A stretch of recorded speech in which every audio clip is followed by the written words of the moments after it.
Welcome to Coffee House. Still, I have a compromised voice, keep that in mind.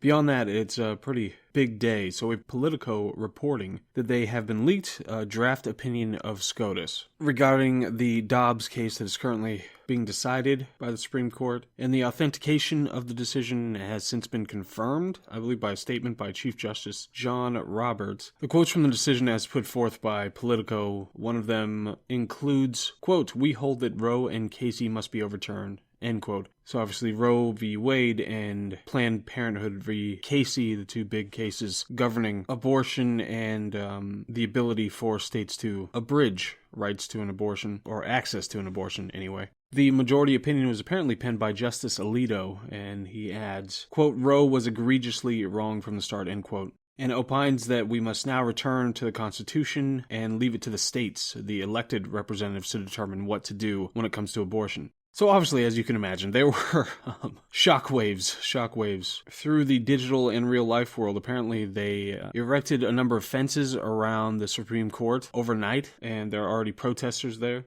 Obviously, online, Twitter's just a firestorm, as you might expect. But this is simply one of those watershed moments that has been in the making for a long time. So we're going to go through a number of aspects of this from a few different angles. First, we're going to look at the leak and what that means, what the implications are therefrom. Then the decision itself and what that means, and kind of the morality around the whole issue.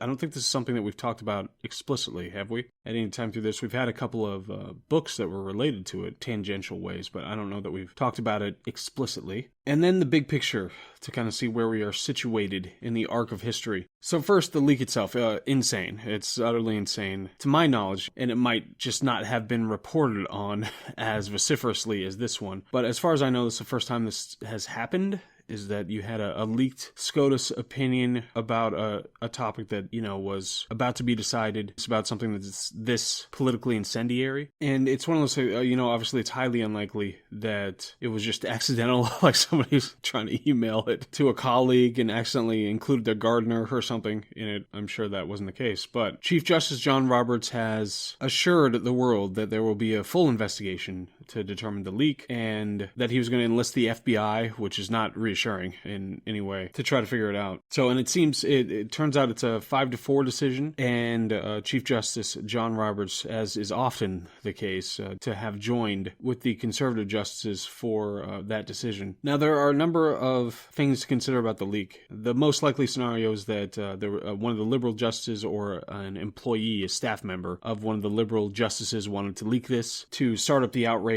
and potentially pressure one of the justices to change their decision. 5-4. I mean, obviously that's very close. Any one of them defects, and that's that. Or it could have been leaked as part of a distraction from all the absolutely horrendous things going on. I mean, I just turned a corner on the way to my office and saw that gas was at $4.21 now. When it got up in the high threes, it was like, how can this be? This is absolutely horrible. And yet it's still going. But that's, of course, leaving aside all the other absolutely horrendous things that have been going on. There's a remote possibility that one of the deciding justices, the majority justices, wanted to leak this to soften the blow when it is eventually publicized officially. Who knows? So that you have kind of two gentler hits instead of the one big one. And yet another possibility is that it was to spur legislation, because right now the liberals, the Democrats, have control of both houses and the presidency. So if ever they're going to enshrine abortion into law, then this would be the time to do it. So they will try to pressure, since it's a 50-50 in the Senate and they've got a majority in the House, they would try to pressure one of the two likely defecting senators to agree to end the filibuster so they can get it through, and the filibuster won't be able to stop legislation related to abortion. That could be another reason for the leak at this point. But what does it mean? So what does a leak like this mean? I mean, so the Supreme Court, at least in theory or as a symbol, is kind of the last bastion of the culture of objectivity. Obviously, in practice, that hasn't been the case. I've worked with a number of judges where that is not the case. There's not this kind of mystical objectivity that we get to step into as lawyers and decide that we're not going to be swayed one way or the the other by our individual passions or the context of what could happen if we decide one way versus another. But it still was, at least culturally and symbolically, it was the bastion of this is where real justice churned out irrespective of political or public pressure. So it's not social pressure that's going to make a determination over whether something was criminal or not. And obviously that has been something that's been under attack for a little while now with some of the recent ludicrous verdicts. Now, did I mention at one point that I had gone out with a staffer for a prominent liberal politician, and my favorite prominent liberal politician, so I thought I might be in the pocket of okay. And this person, it turns out, was a lunatic. It was really disheartening related to one of the big political issues. But it's really tragic because some of the times that you think about it, your consideration is that, okay, yes, all the most ridiculous voices are amplified in social media, but once you meet people in real life, once you see them or talk to them in real life, then it's a different context and they're going to be more reasonable. And I do find that with a lot of people, but there are people who are just absolutely ludicrous. Speaking of, remember recently Dr. Fauci, he was interviewed, and he said that whether the CDC public transport mandate, whether the mask mandate should be in place or not, was not a matter for the courts. He said it was a matter for the CDC. And it's possibly one of, if not the dumbest thing I've ever heard to consider. Just consider what implication that would have. If any given administrative institution, if it could just make whatever determination it wanted about what it was going to do, and there was no oversight on it, and there was no way to review whether that comported with the law or anything else. I can't even understand how his brain could go to that point. I mean, genuinely, if this is how health professionals think of the world, they shouldn't have any power over anything. They should be playing with blocks and watching cartoons. I can't even fathom that this was something that came out of his mouth as something that his brain thought was a functional theory. But obviously, if the Supreme Court is so politicized at this point that justices are trying to create political pressure to change court opinions, then things are even worse than we thought. So anyway, the decision itself. What Alito says about Roe, it's not just true, it's obviously true. It's been kind of an ideologically buttressed proposition and the dirty little secret of the legal profession for half a century. It's something that when you go into law school and they discuss this case, there's all this politicization around it, but it's so easy to see how ludicrously beyond the bounds the justices in that case stepped, that they just decided that they were going to start legislating. They made up the law out of whole cloth. They just decided that this is what the law was going to be related to this area. And that's not how the system works, not at all. Judges get to interpret the law. The check and balance on what judges get to do is that they interpret what the legislature has already done. They don't get to just make stuff up for themselves. So this would be tremendously consequential to have judges just get to legislate in lieu of the legislature, the elected representatives getting to legislate. The point is that the judiciary is supposed to be independent and they're supposed to be able to figure this stuff out on the basis of, does it comport with the Constitution? And in that particular case, it was the judges deciding that we are just going to fashion our own legislative framework and lay it down via this case law and just say that everybody has to follow it. So obviously, the ramification of this would be that if Roe and Casey are overturned, then it would go back to the states. The state legislatures get to decide where, if any, restrictions on abortion there might be, or whether it's outlawed outright, and you just can't do it, period. So what's the morality? Speaking of, what is the morality around this whole thing? It is the most consequential political question there is, period.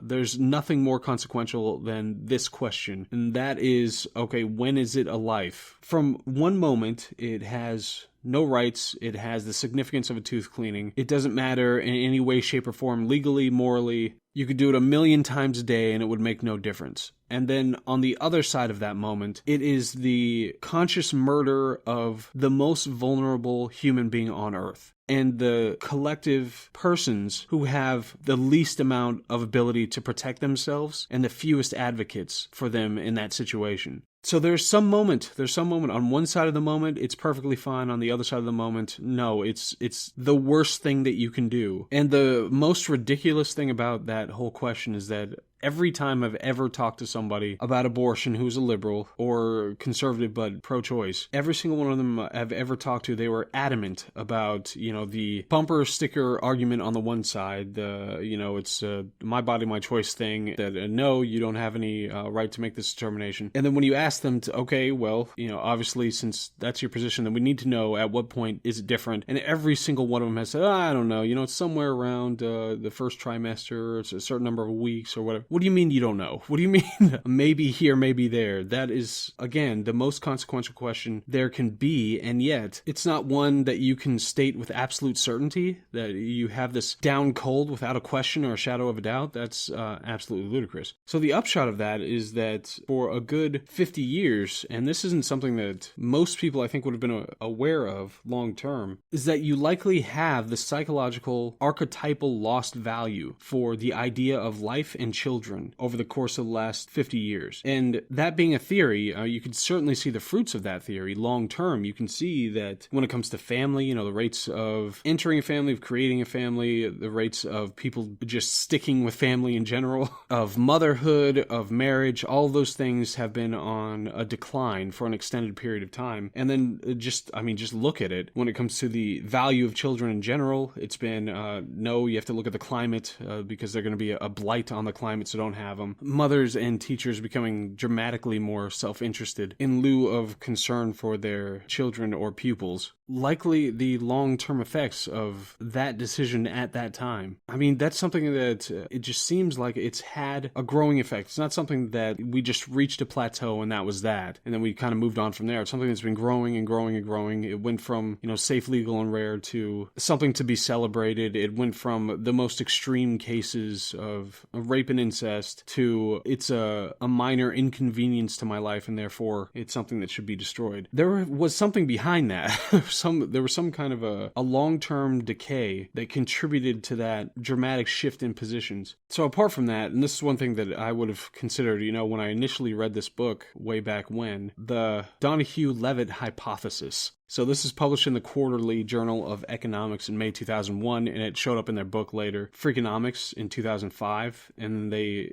published a counter-argument, too, to people who had attacked this argument in 2005. The argument was, the hypothesis is, that the spike in abortion rates from Roe v. Wade throughout the 1970s contributed to the miraculous decline in crime in the 1990s. So the theory is that they would have come of age. All the children who would have been lower income and less supported children, they would have come of age about 20 to 25 years, between 19 and 25 years after abortion was legalized and became more prevalent, and that's when they would have been engaging in their criminality. But since they weren't around, then we have this dramatic decline in criminality on that basis. So they use a number of arguments to support this. In their counter-argument that they brought up, they talked about how states where they had increased rates of abortion, because you have to control for that. Some states increased dramatically, some states didn't. Some states had restrictions on it, lots of restrictions, some didn't. So when you control for those things, then you can see that the crime rate actually declined more significantly in states that had increased rates of abortion at the time of the passage of the laying down of the decision in Roe v. Wade. So that's something that has to be taken into consideration. We have had, and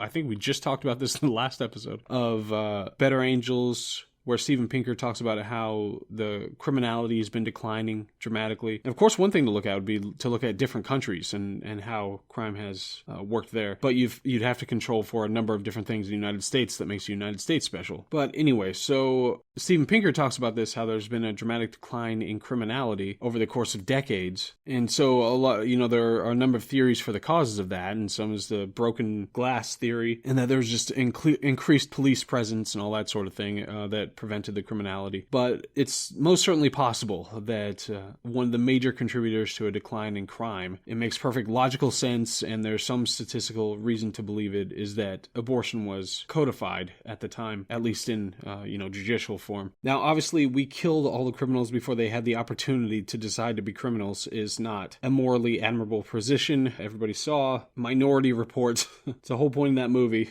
It's not admirable or a moral position to say that it's more beneficial to kill everybody who might turn out to be a criminal than enjoy the fruits of that. That's just not a moral position.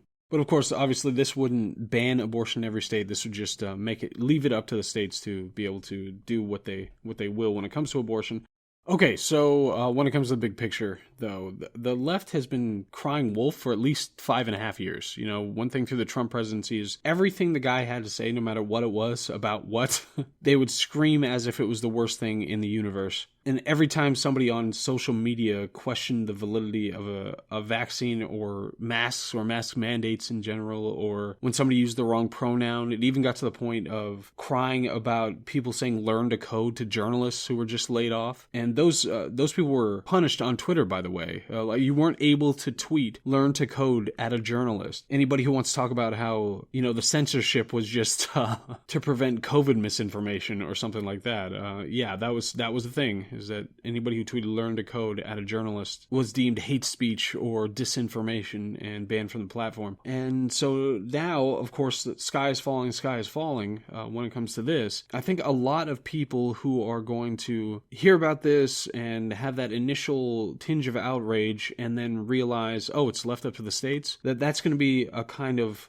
stultifying factor when it comes to how much of an effect this is going to have. And obviously we're right before the midterms, so this is one thing that could push the base, you know, the Democratic base to come out again, but we'll have to see what kind of effect it has. You know, it's been years and years of this crying wolf that everything is the end of the world, and I don't see a whole lot of sane people just buying it as much this time.